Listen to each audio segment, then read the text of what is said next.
At 7:20 p.m., York Regional Police responded to an active shooter incident at a condominium building located at 9235 Jane Street.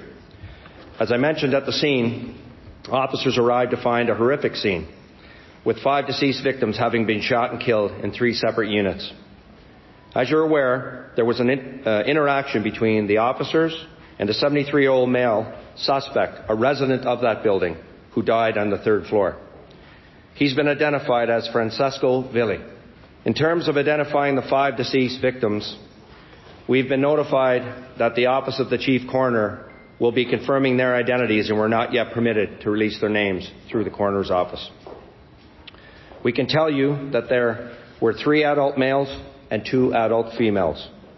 A 6th victim, a 66-year-old woman, was seriously injured and remains in hospital. And as a victim, we'll be protecting her identity. We can say all victims reside in the condo building. 3 victims were members of the condominium board, but the motive for the shooting remains part of this very complicated and very fluid investigation, which is still ongoing at this time. Police were called to the building behind me for shooting in progress at approximately 7:20 p.m. last night. The man was pronounced deceased at about 8 p.m. I don't believe there was an exchange of gunfire. I don't have information on that. I believe it was one officer who fired at the man, and he was killed. The man was using a semi-automatic handgun.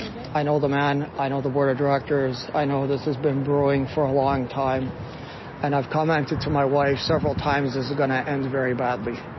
The condominium board was trying to get him evicted from the building for being a nuisance.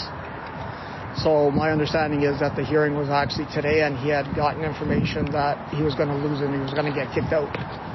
His complaint was there was vibration and emissions coming from the electrical room underneath his unit. He never, ever threatened violence.